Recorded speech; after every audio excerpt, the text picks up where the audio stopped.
Costa is brought to you by FQM Trident Limited, a subsidiary of First Quantum Minerals Limited.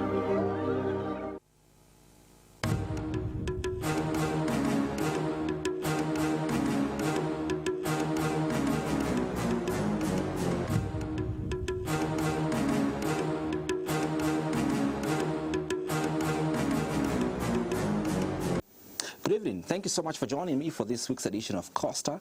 I'm your host. My name is Andrew Mwansa, sitting in for Costa Mwansa. Africa is home to a diverse range of democratic experiences, with the average level of democracy remaining relatively stable across the African continent. However, there has been increasing levels of violence in countries such as Burkina Faso, the Democratic Republic of Congo, Mali, Mozambique, Niger, Sudan, which have posed significant challenges to the democratic governance of the continent.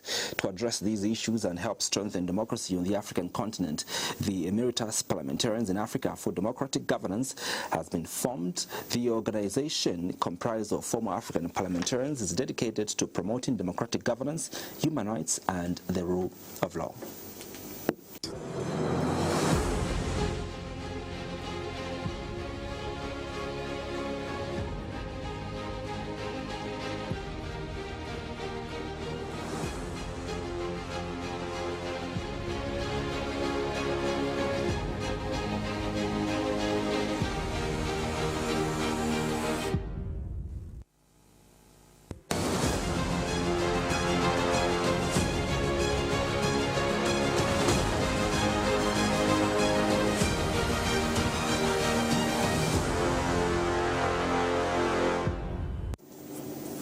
Zambia's former ministers, Honorable Dr. Michael Kaingu and his counterpart, Professor Geoffrey Lungwangwa, are part of this organization. Honorable Michael Kaingu is president of the organization, whilst Professor Geoffrey Lungwangwa is Secretary General of the organization. They join me tonight to discuss the state of democracy in Africa, but also look at the objectives of this organization that they formed and why they have formed it at this part of the season in our democratic dispensation, both in Zambia and on the African continent. Good evening to you, Dr. Michael Kaingu and Professor Lungwangwa. Good evening, Andrew, and thank you very much for welcoming us here. Good evening to you. Good evening, Andrew, and thank you very much for having us. EPADG, this is an organization that you formed, the both of you and many other parliamentarians across the African continent, but obviously you are the leaders, in Zambia here. I would like first to begin off with understanding majorly the main objective for the formation of this organization. Thank you, Andrew. Before I come to the objectives, allow me to say that this is the innovation that is the milestone in governance in Africa. For a long time, we have been seeing, as former members of parliament in Africa, governance failing in most countries. And we have been looking without doing anything about it. So we have decided, as the former members of parliament in Africa, to come up with an organization that will bring all former members of parliament who are non-partisan to lend or to foster democracy in Africa.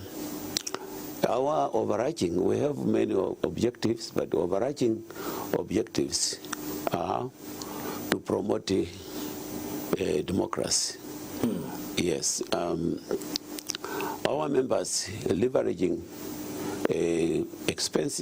extensive knowledge and experience from Parliament are going to help to foster democracy in Africa. The other objective is to look at the constitutional reviews and legislative advisory.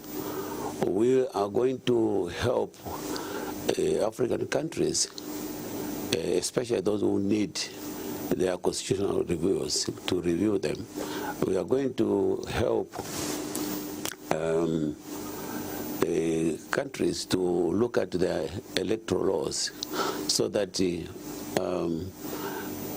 reforms that they are using, if they are not helping in their governance, we could help to make some amendments as the organization that has been formed. We also help. One objective also is to monitor and observe elections. We'll have the knowledge, as you are aware, that most of our members have participated in the elections. So they have a knowledge of how an election can be impartial, an election can have the integrity that is required. We are going to be a platform also of former members of parliament in Africa, where we are going to interact, where we are going to collaborate, where we will share knowledge. So those are some of the objectives. Maybe a professor who is our Secretary General can allude to some of them. I was about to come to Professor. Yeah. I want to understand the operations of this organization. Are you going to be having chapters in different countries, or perhaps you are going to have one organization that is going to represent the entire system? Will you be operating, like, for example, Transparency International? It's got chapters in different countries. Is this how you intend to roll out this organization? Andrew, maybe before I make a comment on your question, let me just make a reference to what the President has said in terms of our organization, the fundamental objectives of our organization. As the President has said, we are an organization that's going to network with various former members of parliament on the continent who are no longer, active politically, so to say, okay, but are available to avail their knowledge, their experience, their skills to the strengthening of democracy on our continent. Okay? The institutions of governance, democratic governance that is, are there in most of our countries. Okay? But there could be some problems in terms of implementation of our democratic aspirations. And this organization will, of course, network across the continent among the former members of parliament to see how we can assist in strengthening our institutions of governance. For example, as the President has pointed out, the electoral commissions, they are there in many of our countries, okay? And most of the former members of parliament have gone through elections, and they can assist.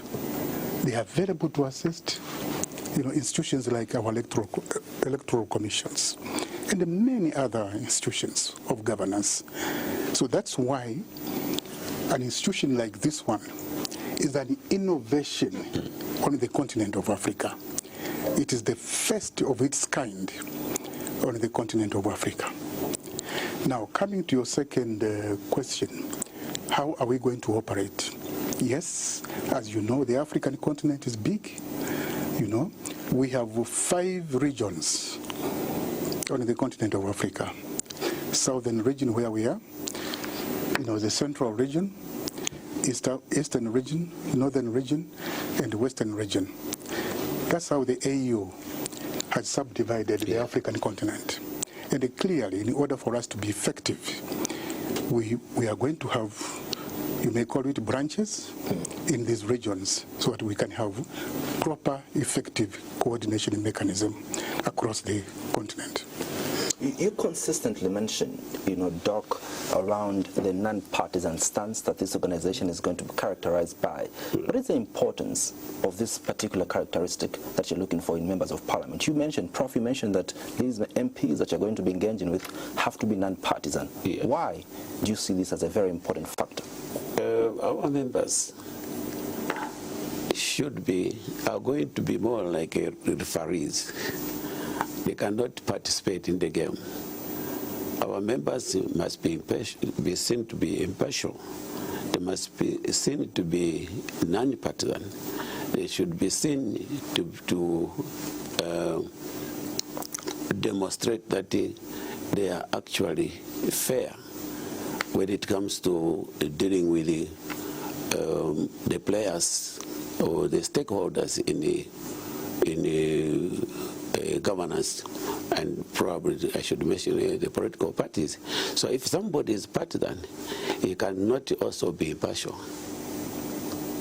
So it's important that our member or our members, as they come, they must make up their mind that once they join, they have to sign a declaration that they will be non-partisan. So it's not that somebody who was seen to be with a political party yesterday and they decided to come and join us will say, no, we saw you yesterday. No. He can join, but upon joining, he has to sign a declaration that he will be non-partisan. What is your definition of non-partisan, Professor Lungwangwa? Because I'll give you a practical example of OSIDA. We've seen a lot of things happening within OSIDA. Members would be interacting with politicians, and by virtue of other members from different political parties, seeing them interact with other, political parties, though, they regard them as being partisan. I would like to understand from, your organization's point of view, what non-partisan symbolizes. Well, as the President has pointed out, non-partisan, in simple terms, means you are no longer active in a political party by way of being a member or by way of actively participating in the activities of the political party. Okay? Let's go back to, I think, our defining attribute, emeritus parliamentarian. Emeritus means you have retired. That's what emeritus denotes. You have retired. So, to be a member of this organization, one of the qualifications is that you have retired from active politics. Okay? You are there to render support. For example, at the moment, you are there to render support, like in our country here. You are rendering support. You are available to render support to the governance institutions. If our parliament, for example, would like assistance in some form, the members are available to assist our parliament. If our ECZ, Electoral Commission of Zambia, would like assistance, the members are available to render, their support. This is what it means to be a non-partisan member of this organization. There will also be the members should not really worry, because the declaration form will have guidelines which they will read to understand what it means to be non-partisan. We will also have a committee that will supervise our members. This committee will be listening and seeing the performance of our members. What statements do they make? Are these statements free from indulging in politics, for example? So our members will have a monitoring committee, an independent monitoring committee that will see the way we work. Because, like I've said, we are referees. We cannot be playing in the game which we are refereeing. So we are going to see to it that politics or governance in Africa, not only in Zambia, but in Africa, yeah, is free and fair, and it gives an opportunity for everybody to participate, particularly the women, youth, and the marginalized people. So if somebody becomes partisan, he might sideline with a certain party, or he might sideline with the belief of a certain organization that is partisan. That will not condone. I mean, we will not accept as an organization. As the professors already said, as our Secretary General said, emeritus means those who have actually, yes, they were there, they understand it, the principles, they understand it, they participated. Former members of parliament participated in elections, you know, so they understand. But they have now decided to say, no, enough is enough. In fact, this organization offers an opportunity to former members of parliament, because before this organization was formed, members of parliament or former members of parliament, they didn't have anywhere to go to actually demonstrate that knowledge, to leverage the knowledge that they acquired in parliament. Now we have this opportunity, we are offering this opportunity to those members of parliament who don't want to continue with politics. You know, this is a wealth of knowledge that they have acquired from parliament, and we cannot let them just go there. If they are willing, we want to bring them on board so that they can help the continent to deliver governance that is required for the people. Just maybe help me understand, and correct me if I'm wrong, you know, Prof. Is this organization only for former members of parliament? The admission is that you have to be a former member of parliament. What if I'm not a former member of parliament? I'm being interested, you know, to add to the democracy of this continent. Am I allowed to join this organization? Well, and maybe also, why members of parliament? Well, first of all, this organization is specifically for former members of parliament, okay, whom we feel very, very strongly, as the president has stated, have a wealth of knowledge, experience, skills that they can render to the African continent.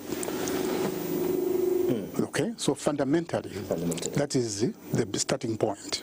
But as we go along, there will be other institutions, not only individuals, but institutions as well, who may wish to associate with us. And there's a provision for affiliate members, okay? There's a provision for that, because there are some institutions and individuals who may wish to say, look, you are doing a commendable job. This is an innovation in Africa. It has never been done before, and it's good for the African continent. We would like to see how we can work with you to strengthen what you are doing. There's provision for that. Collaboration. Yes. One way we want to be collaborating with those who will be interested, individuals and the organizations. If you are interested, Andrew, to be a member, you can come. You can collaborate with us. You may not necessarily register yourself as a member. As the Secretary General has already stated, that why specifically members of parliament is because they have this wealth of knowledge, you know, They are the people who enact the laws. When we talk about the electoral laws, they are done in parliament. So they understand these laws. They are the people who have done the constitutional reviews. I'm sure you remember we had the NCC. It was more for members of parliament. So they are the people who do constitutional reviews. They are the people who come up with the electoral reforms. So this is what they bring to the table, the members of parliament, in terms of governance in Africa. Yeah. How does the organization, back to you, Doc, plan, to hold governments accountable for breaches in democratic principles and human rights violations? Each country has got its unique way of governance, and we will have to look at the landscape of each country and how it's operating, and we will create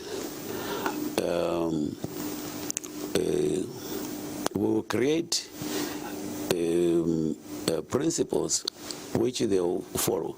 There will be some unique principles specifically for that country, but there are also universal principles of governance which apply even to any country. So if a country breaches the principles of governance, for example, let's take Zambia, for example, the country that probably would have breached. There are already institutions in Zambia helping, institution of governance in Zambia, helping Zambia to govern. We ourselves will work with those institutions to enhance them, to strengthen them, so that they can actually be a voice of the people. Yeah. To you, Prof, part of the mandate that you have is to promote, the rights of the marginalized. You speak about the young people, the youth. I would like to understand a clear framework of how you intend to make that happen, not only you promoting, but how will you ensure that the young people and the youth are part of the decision-making processes of, of the countries in Africa? Well, Andrew, to begin with, the AU has stated it very clearly that between now and 2063, Africa must cultivate the value, the value of the resource available to it through the youth, okay? Because the youth are the majority on the continent. The youth can actually form a government, in many of our countries. It is a valuable resource. There are quite a number of institutions on the continent that would like, or that are working with the youth, that are trying to see how best the youth can participate, for example, in the different governance activities, in the different development activities, and so on. And as an organization, we are going to create a database of institutions, in many African countries, on the youth, for example, and what they are doing, what those institutions are doing to promote the participation of the youth in different sectors, okay? And they share that information, on our website, so that other countries can learn on how other countries on the continent, are engaging, the youth in the different sectors of governance, in the different sectors of development. Because this is what the AU would like to see happen between now and 2063. So we are here to assist the aspirations of the continent. Yeah, riding on what the Secretary General said, you are aware that the continent has more youth than actually the aged. you know, 60 or 65% youths. We will advocate for the youths' inclusion in most governance institutions. That will be ours, to advocate for the inclusion. In 2014, in Rwanda, Kigali, Rwanda, there was a conference where former presidents were called on the Africa we want. And it was clearly stated that the youths must be brought into governance. We must have a deliberate policy to advocate as nations for the inclusion of the youth. Our one counter,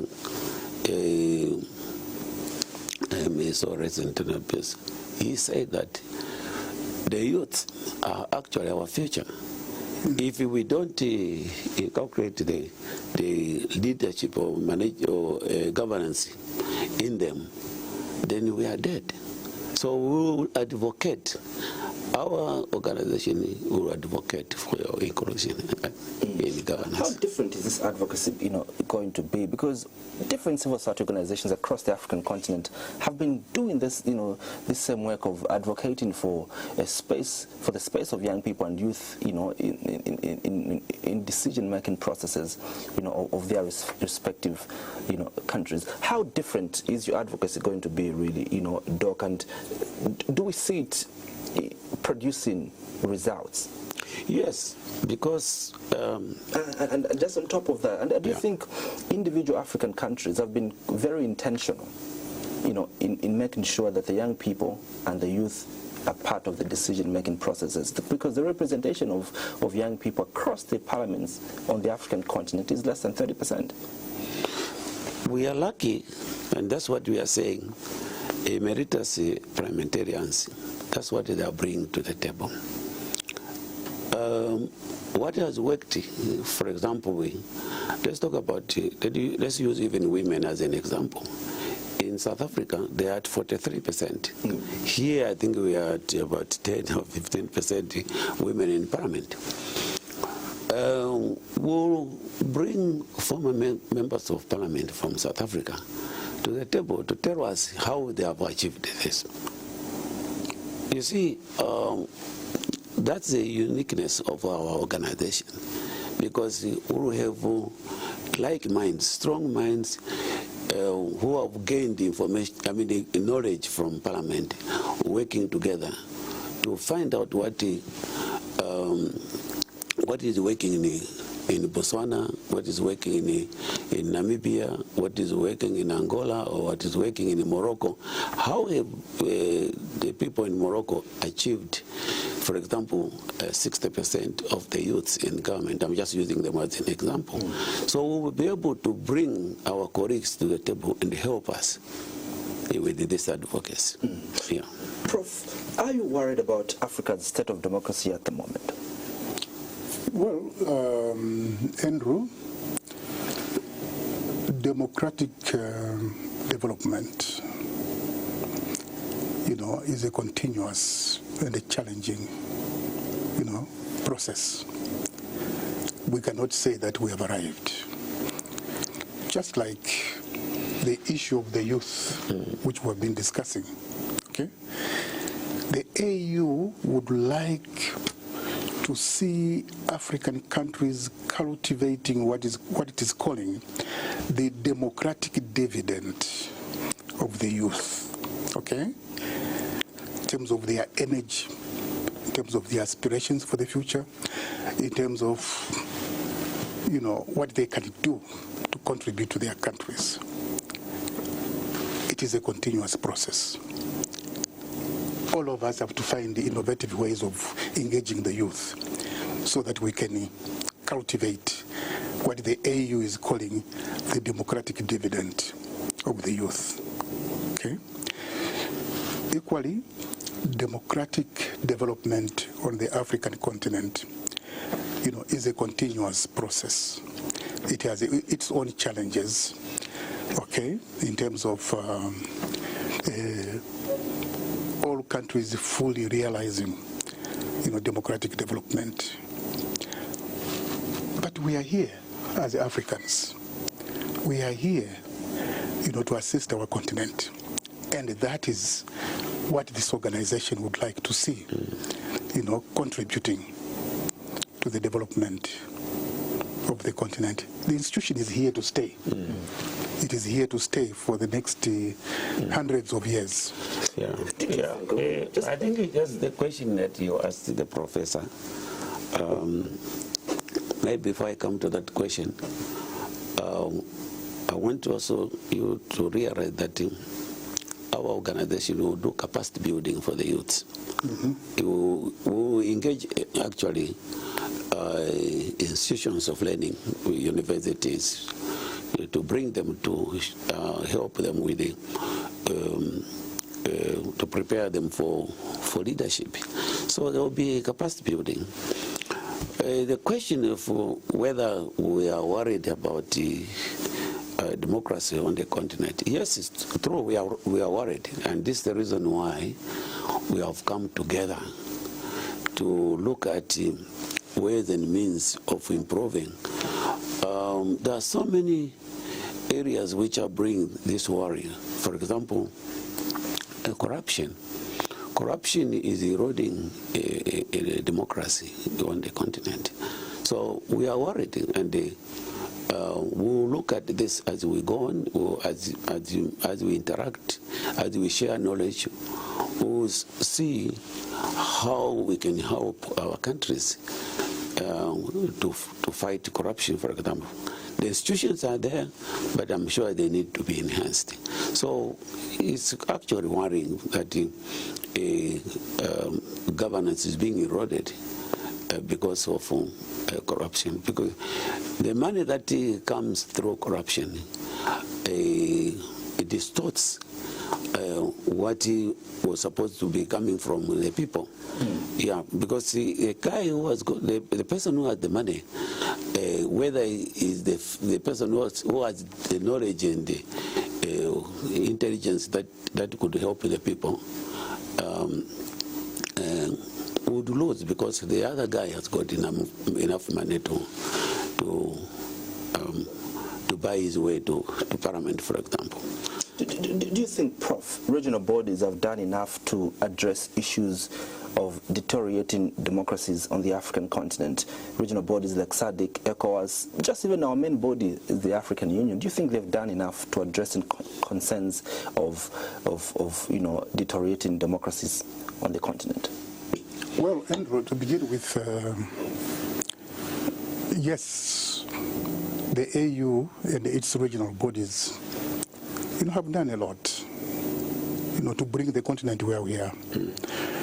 If you remember very well, we had a period of liberation struggle from the 60s. Yes. The AU focused more on the liberation of Africa. Okay? Zambia participated effectively within Southern Africa. I think you are very much aware of that. And eventually, that liberation period, in a way, came to an end when most of the countries got liberated. Okay, that was a big contribution of the AU,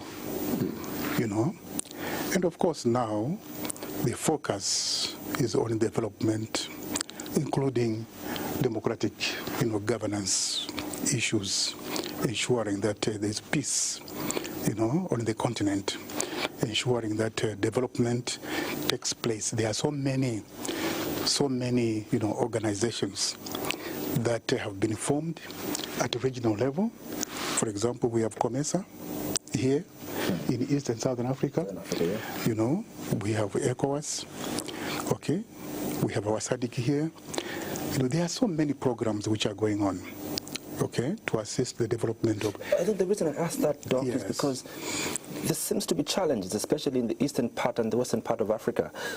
We're seeing coups happen, nearly every year in the eastern and south and western part, of Africa, and we see little that is being done by the African Union, for example, to prevent those coups from happening. But also, even after they happen, we see little effort being done to ensure that those countries return to civilian rule. That's why I ask, how significant these regional bodies have been, because you are saying here tonight, Prof, that you want to complement the effort of the African Union in terms of strengthening democracy, but the body that you're mentioning seem to be doing little in terms of really adding and strengthening democracies, especially in Eastern and Western Africa. Well, Andrew, as you know, one of the governing principles of the AU is, of course, non-interference, in the affairs of our, of sister countries, so to say. A lot of these issues are being handled diplomatically, okay, taking into account what is availing, in each respective country. And I think the AU, is doing a lot, in that area, of diplomacy. Okay, but of course, as you know, there are certain challenging situations, in different countries, which result in what you are, describing.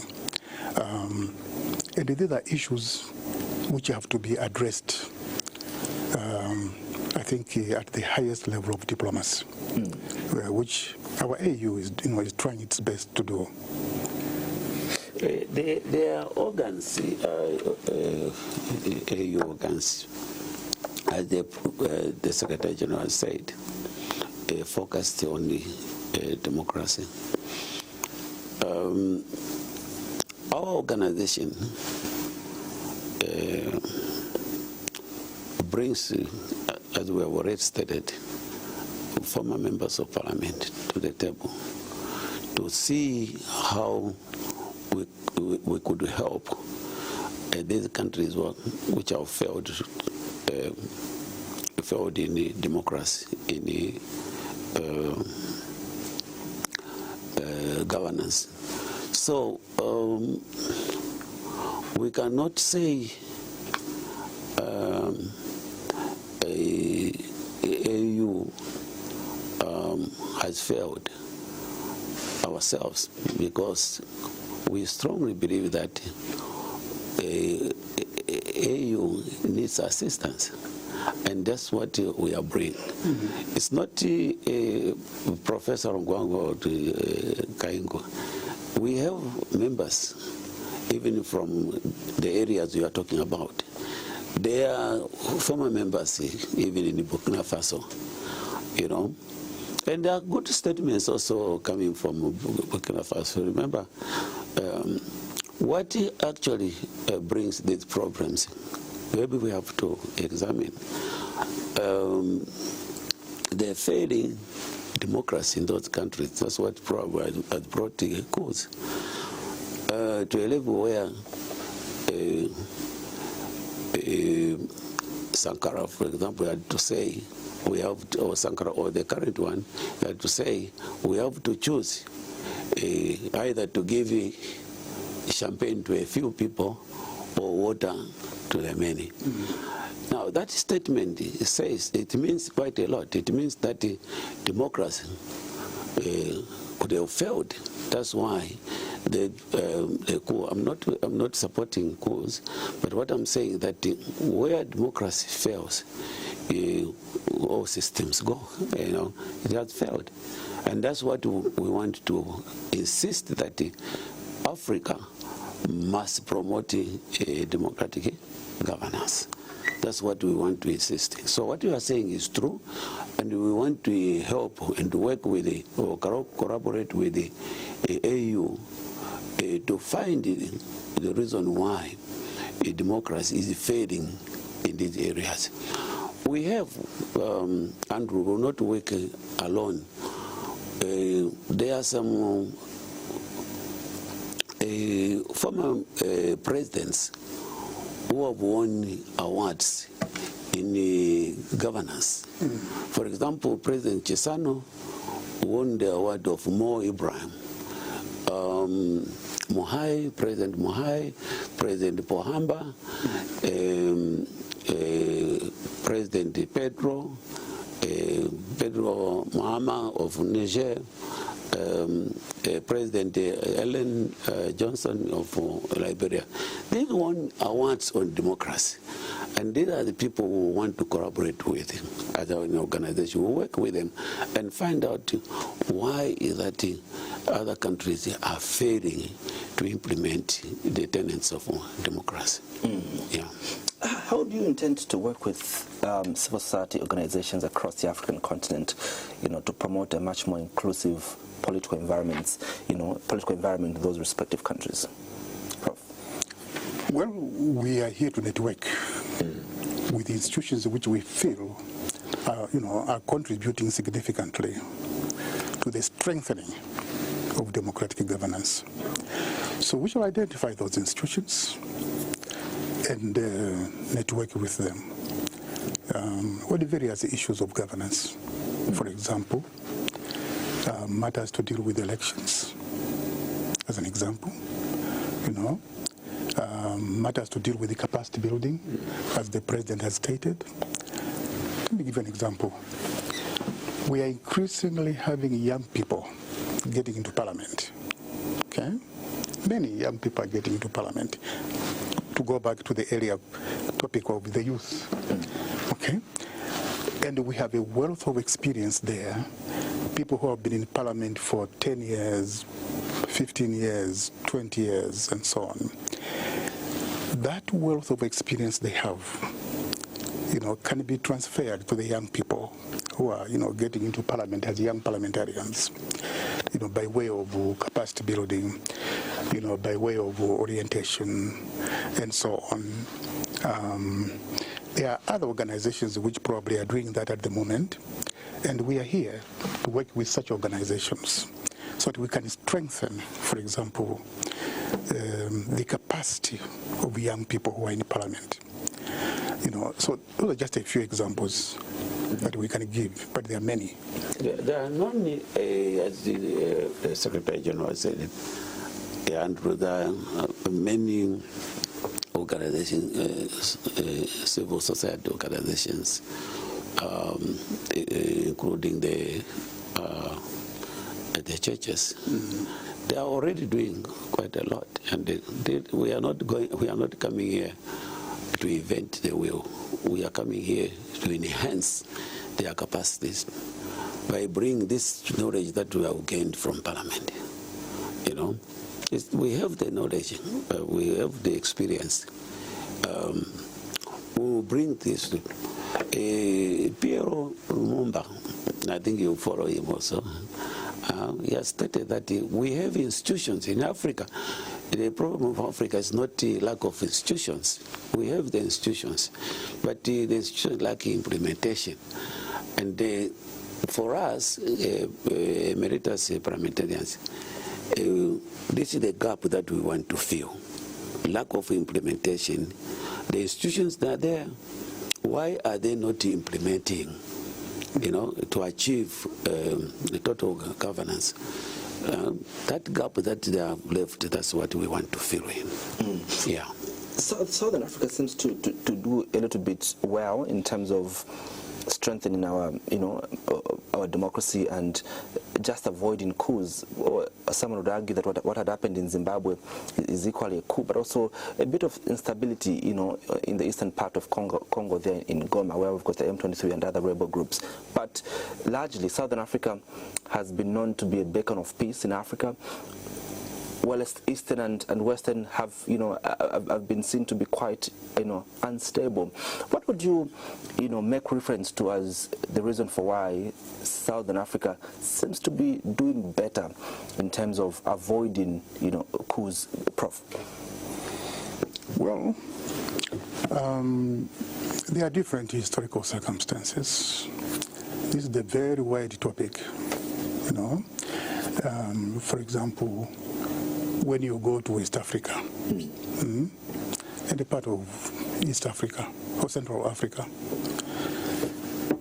And you go back to the 60s, 70s, up to the 80s, you know what happened. Okay? There was very high level of instability, in that part of Africa, including Northern Africa. Okay? We had a period of coups after coups and so on. And those of us who were young at the time, but very active in terms of what was going on through what we were studying, we knew what was happening. Okay, so some of these problems you are seeing of instability have their own history. They are historical. If you look at, for example, the reports of the AU on peace and the instability in these countries, they will show you, the reports will show you that there are different pockets. There are different pockets of instability organizations. Maybe different organizations that are there fighting each other. Okay, and these are internal matters which have to be handled, I think, very carefully. If you go to Central Africa, you go to Burkina Faso, you mentioned, you go to Niger, and in many other countries. These are things you read, in terms of the different pockets. Like, for example, the Congo here, DRC, which you have mentioned. There are different, organizations that are fighting each other. So these are the challenges of the African continent, which the AU has to handle. These are not issues you can address within a short space of time. They require a lot of diplomatic, attention in terms of strategy, how to address these challenging circumstances. Borrowing from what the Secretary General said, Andrew, it's not a hopeless case. We are able to bring peace in those areas. Liberia, for example, had a lot of problems, I'm sure you are aware. One person or two people have won the Nobel Prize. They have won this Mo Abraham award on democracy. Madame Ellen Johnson in Safon, and the other one, I think the name I can't pronounce. So it means that even in areas where we have problems, we can actually find people we can work with. We have already stated that we will be working with those people to find out how they manage to bring peace.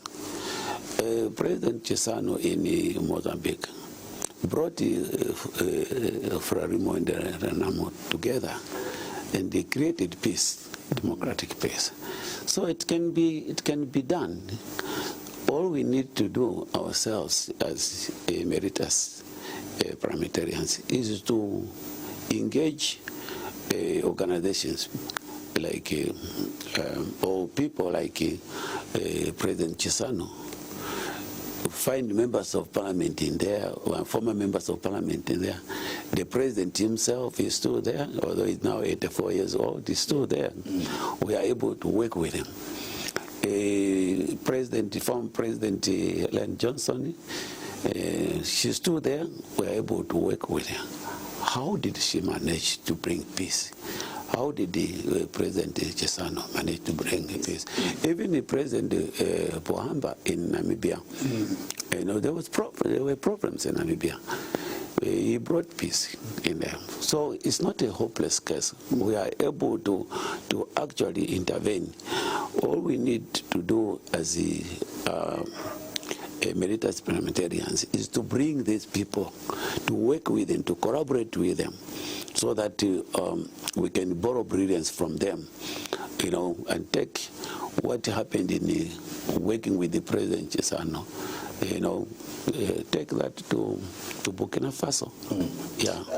Prof, I was in Rwanda just 4 weeks ago. I was attending a rally, one of the rallies by President Paul Kagame, and he says that at a rally, he says that we shall not allow the Western to define what democracy means for us. We define what democracy means for us as Africans and for us as people of Rwanda. Do you feel that Western countries are trying to define what democracy should look like for Africa? Of course.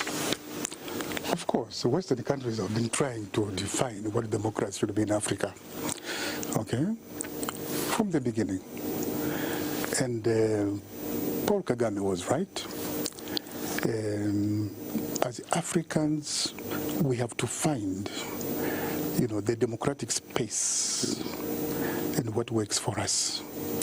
Because we are unique political economies, so to say, and we must navigate through the maze of democracy and see what will best work for us, okay, as Africans. That's very important. And that requires, all of us to see how we can work together, okay? What kind of, for example, democratic principles in the context of constitutional democracy, what will work for us? What will best work for us to bring about, for example, peace, to bring about development, to bring about inclusiveness, to bring about, human rights, all these very important principles. Some will have to be domesticated, in the context of our culture, okay, in the context of our political, environment. Just about 2 months ago, we did see the Law Association of Zambia, Chapter 1 Foundation, as well as the church, being consistent in one thing, that the Zambia's democratic space is shrinking. I don't know what your assessment is as an organization, of how things are, to date, Professor. Well, of course, there are different perceptions, okay? There are different perceptions in terms of our democratic space. Political parties have their own perception. The churches have their own perception. Other organizations, civil society organizations have their own perceptions. And I think what is more important is for us as a nation to ask ourselves, is there anything that has gone wrong, okay, in our democratic aspirations, okay? We have been a shining example of democratic governance on the continent of Africa. There's no doubt about it. We have held many, elections, to a large extent peaceful elections on the continent. If there's any shrinking of democratic space, I think it is incumbent upon all of us to say, where have things gone wrong? What can we do, to be on course in terms of our democratic governance as a nation? So, also to add to what the Secretary General said, let me start with your question about the West trying to influence our democracy. Andrew, if you look at the countries in Europe, you will find that they are actually mono-ethnic. You will find the Portuguese are just Portuguese. So when you say Portugal, it's for Portuguese. When you say Italy, it's for Italians. When you say the Netherlands, it's for the Dutch. Here, we have a problem that we have to look at because of many ethnic groups. In one country, for example, Zambia, we have about 72. In the DRC, I think there are over 200. Yes. So there are other areas that we have to look at. Coming to the space that you think people are saying is shrinking, that's the reason why we are coming. We want to find out why is the space shrinking. Because we have the knowledge. It's not only the knowledge that we gain from Parliament, but we also participated. Remember, we were members of Parliament. We stood in the elections. We participated, and we know when a space is shrinking. We know, and this is what we are bringing. We are bringing to the table. We want to engage Oasis Forum. We want to engage Formula 1.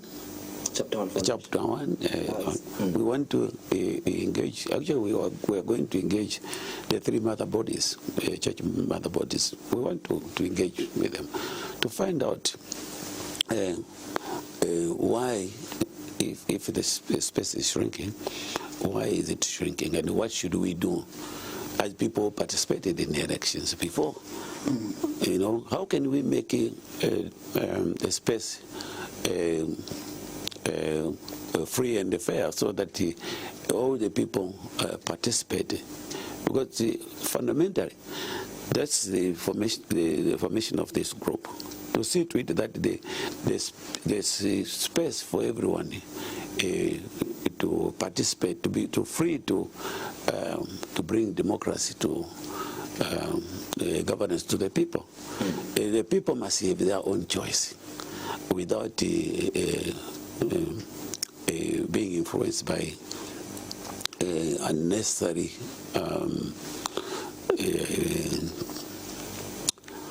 say, for example, ill-gotten funds, like through corruption. So we'll work with them to find out why the space is shrinking. We'll work with the police. Yes. So all these institutions, they exist. The police is there. Why are they not implementing? Yeah. So there's a gap. So that gap, we want to fill it. Prof, one of the biggest cancer on the African continent is corruption. I'd like to find out, how your organization is going to help address the issues of corruption, and how you intend to collaborate with law enforcement agencies across the African continent to enhance this fight against corruption. Well, Andrew, like we said, the institutions are there. Okay, the institutions are there. Corruption, of course, as you are putting it, is a cancer. But there are institutions which are specifically mandated to fight that cancer.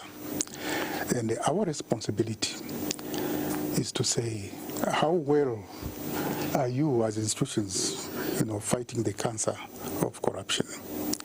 What are the problems, that you are encountering? And how best can we learn from other countries, for example, on the continent? There are other countries that have made very good strides in the fight against corruption. Okay, what is it that we can learn from those countries? Which other countries can learn? There are many strategies. Okay, so it is this sharing of knowledge that we are bringing to the table as an institution. Okay, so that we can assist our respective countries, we can assist the continent as a whole in the fight against what is milking the African economies, Africa's development. That is our contribution. Yeah. Also, it's not a lost case again, Andrew. In the world, there was one country, that is a small country, that was known for corruption, and that was Hong Kong. How did Hong Kong manage to fight corruption? I believe that they went to electoral rules, laws, and they did reform the electoral laws. they went to as far as the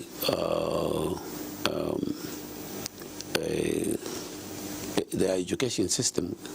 They had to look at the education system to change the curriculum, to actually to bring in corruption, to teach people why corruption is bad. Corruption is bad, as everybody knows. And it's not only the politicians you should blame. It's the people themselves. We have to sensitize the people to know that actually the people are bringing the money to them.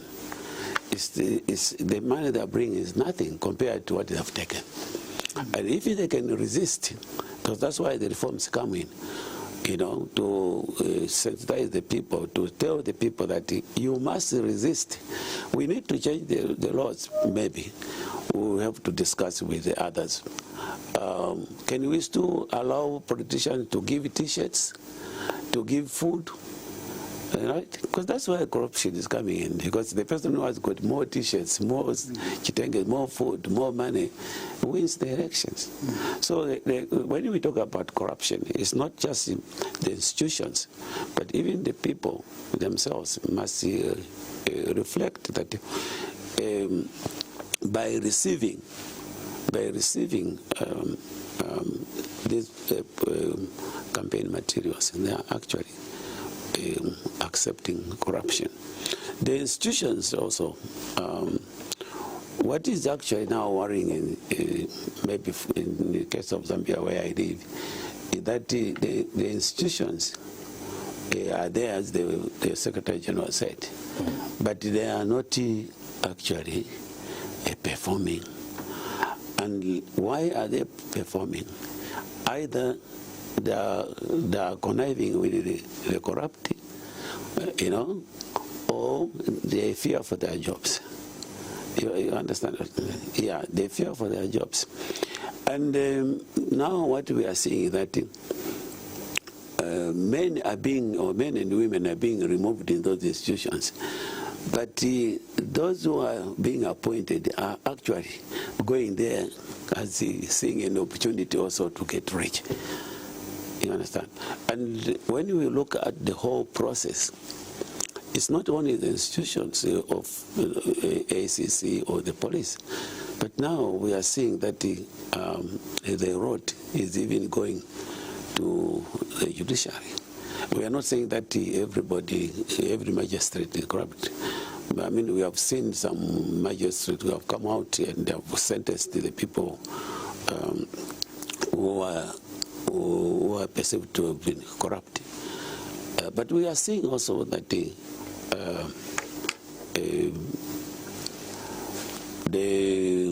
judiciary is being affected.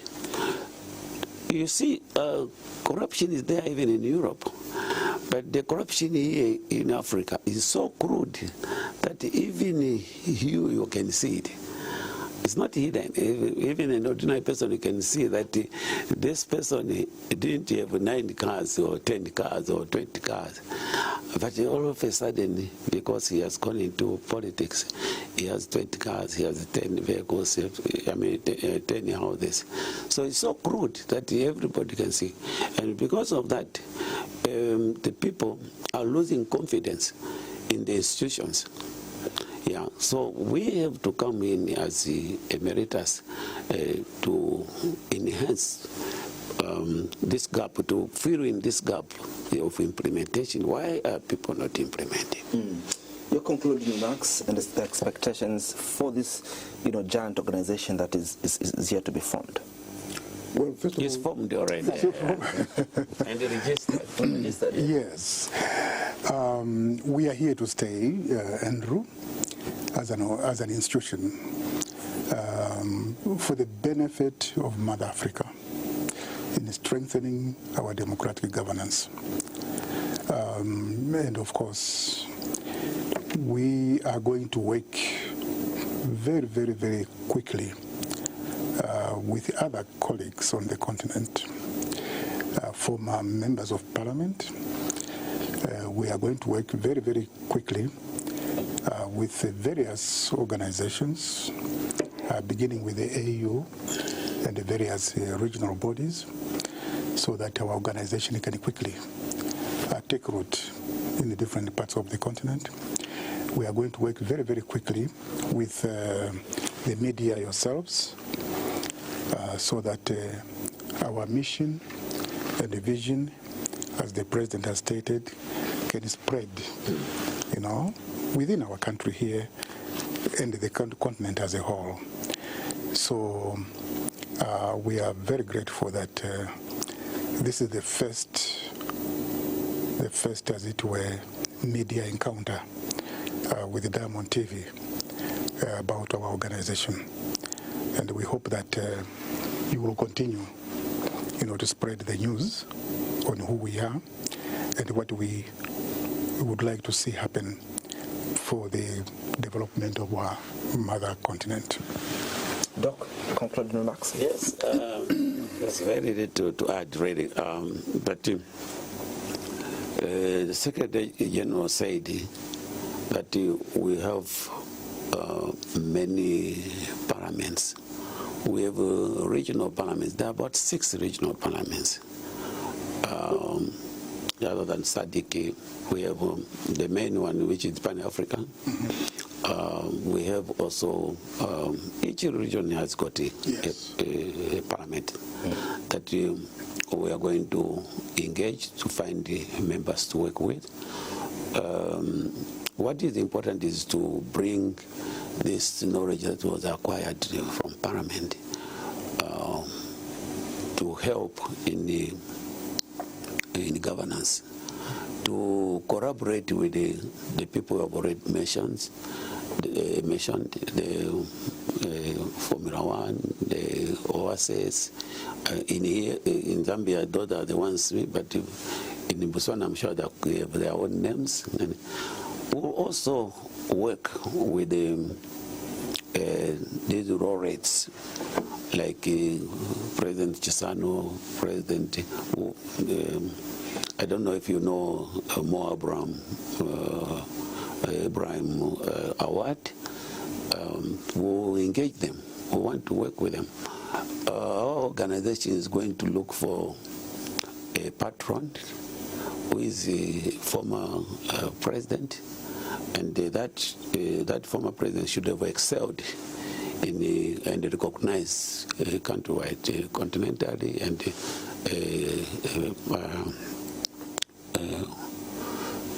intercontinentally too. That he has excelled in the democracy. Well, there are names which are floated for us to work with. We have that patron, and then we'll bring everybody together, former members, I'm saying, those who are willing, and those who are willing. We want to emphasize that those who want to come, they should be prepared not to participate in politics again, because that's our strength, to be able to provide the impartiality, to be able to provide the fairness, integrity in elections and in the governance. So we'll emphasize that let they come, let our members come, but they must be prepared to retire from politics. Emeritus Parliamentarians in Africa for Democratic Governance, President Honorable Dr. Michael Kaingu, thank you so much for being part of the show tonight. Thank you, Andrew. Thank you for calling us, and we are so grateful to Diamond TV. And Secretary General Professor Geoffrey Lungwangwa, thank you so much for making time to speak to the nation and the African continent. Thank you very much, Andrew, and we look forward to another invitation. On behalf of the entire production crew, thank you so much for watching. My name is Andrew Mwansa.